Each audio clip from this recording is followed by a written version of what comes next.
Here we go. So today, the Professional Hockey Writers Association released the list of 31 players who are nominated for the Masterton Trophy.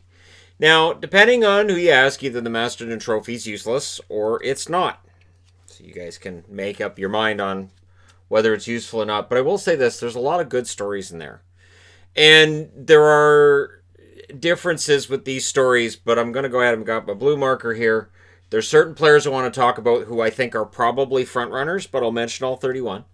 There's Ryan Miller in Anaheim, solid veteran goaltender, probably in his last year. Connor Garland, interesting story of how he gets to the NHL and fights through everything to get there, and his performance in Arizona has been great. Kevin Miller in Boston, struggling with injuries this season and I believe last season as well. Curtis Lazar in Buffalo, coming back to the NHL, fighting his way through, not giving up on other players might have. Mark Giordano in Calgary. Good, solid veteran player who, of course, was best defenseman in the league last year.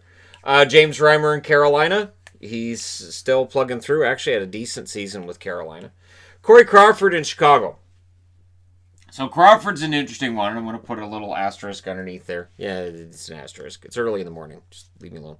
All right, it's not that early, but whatever.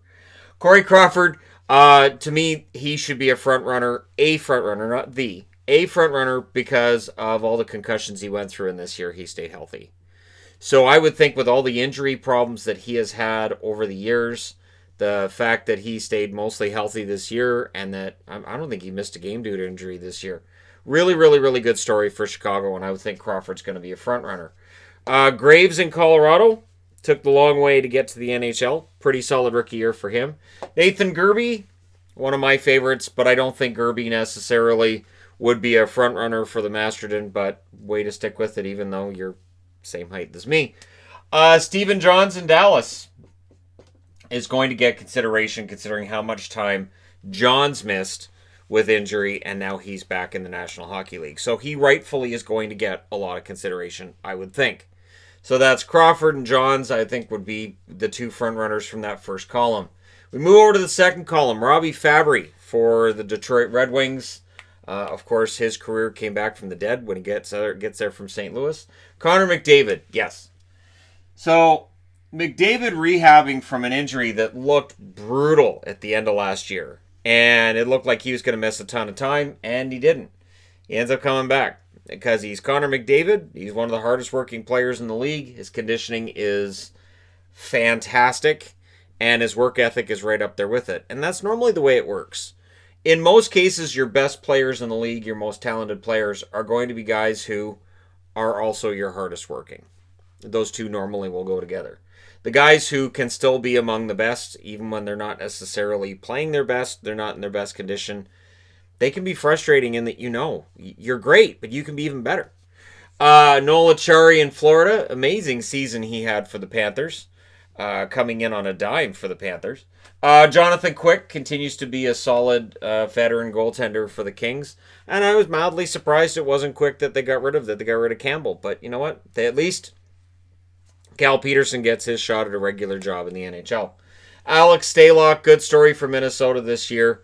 And for a goaltender who at times in his career has been like a number 3 or just kind of a forgotten guy, nice to see Stalock have a good year. Shea Weber, I'm going to put an asterisk under Weber just because, you know what, he continues to perform at a really high level. And he continues to perform at a really high level despite all the injuries he has gone through in his career as well. Jared Tenorti. Forgotten about first-round draft pick who was seen as a huge bust. And you know what? He acquitted himself decently for Nashville. So I'm wearing Nashville for two reasons. Tenorti and the fact that this is a Shea Weber jersey acquired through Full Moon Jerseys. Right. So, Tenorti gets my vote just from a sentimental reason, but he doesn't get an asterisk because I don't think he's got a shot at it. So hopefully Jared Tenorti continues to make that climb and gets a regular spot in the top 6 next season. Zajac for New Jersey, veteran center, who's been through his share of tough times in New Jersey. Hickey with the Islanders, injury issues with Hickey. Lundqvist may get some consideration, but again, for the Masterton, I understand why the Rangers have him as their nominee, but I don't see him as a favorite because right under him, from Ottawa, Bobby Ryan. So Ryan gets the third and last star in this row. We're already up to 5 guys with asterisks that I think have a serious shot at this. This is part of the reason why I put all 31 names on the board because I think there's some interesting names. Ryan, of course, had the hat trick game against the Vancouver Canucks, and it's been a feel-good story. And it didn't start out that way. So he pulled himself out of the NHL due to issues he was having with alcohol, and he overcame that. So here's to hoping that next season for Bobby Ryan, he has a really good year. I want to see like 20 goals from him, and that feel-good story to continue into next year. Does he get to 20? I don't know, but he showed he still has the hands in that game against Vancouver. So we'll see. And with Bobby Ryan, he might be one of those guys that maybe it's been a matter of his own demons holding him back. Maybe now that that's gone, maybe his play gets better. Now, on the next column, Oscar Lindblom. Yeah, Lindblom is going to be a front runner for this. It has to be. The cancer diagnosis, the fact that he's gone through all of his treatments. Honestly, if he feels comfortable with playing in the playoffs, what a great story that would be for Philadelphia. And that could be one of those stories that puts them over the top as a cup favorite. Let's be honest here.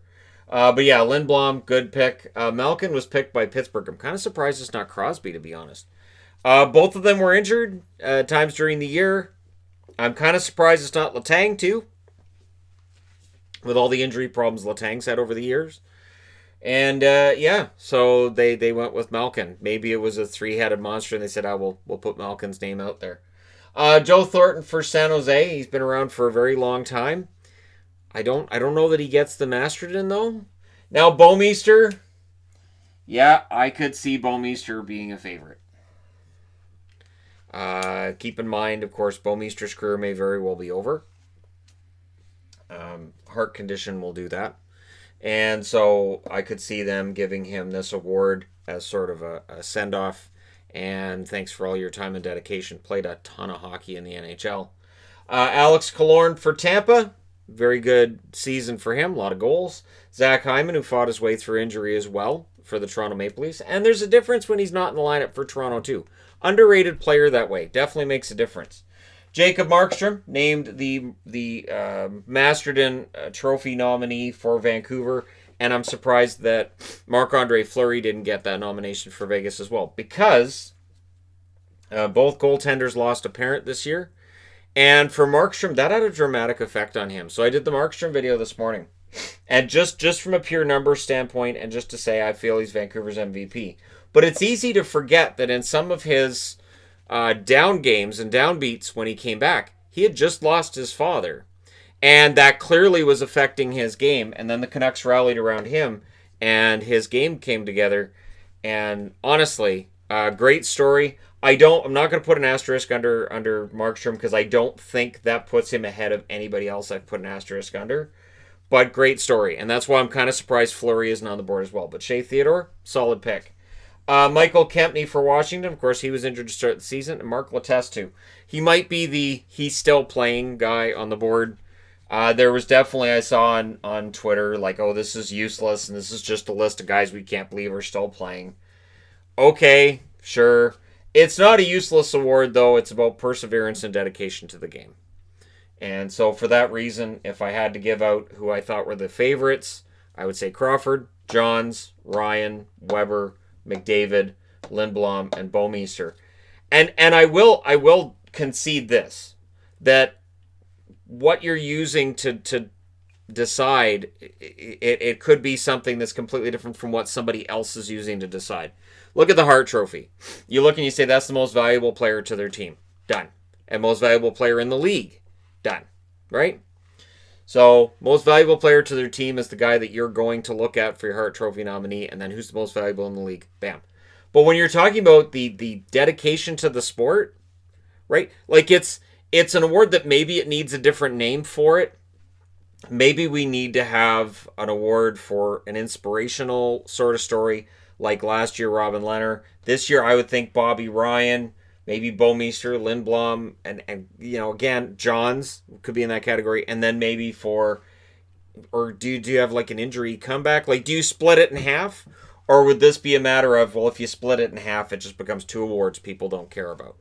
I do care about the Masterton Trophy. When I look at some of the Masterton winners over the years, there have been guys who've had Masterton Trophies, and I'm glad they got it because they deserved some hardware after their time in the NHL. And maybe they weren't Hart Trophy, Vezina level, Norris level, but still excellent players. And so, yeah, I think if you had to ask me, so who do you think's actually going to win it? I would say probably Connor McDavid for the way he rehabbed from that injury. But I would not rule out Bouwmeester as a send-off because I don't think Bouwmeester's going to come back and play in the NHL. I think that for his health and just insurance reasons alone, I would think he may be done at the NHL level. He'll transition, I would think, into coaching with the Blues. And Johns, just for how he came back and how strong he looked in Dallas in the comeback and for how long he was out, he may very well get consideration as well. But let me know what you guys think in the comment section below as always. Who do you think should win the Masterton? Don't forget to hit like and subscribe if you're browsing your way through. You just happened upon this video. And hey, thank you guys so much for watching, for all your support. I will talk to you again soon.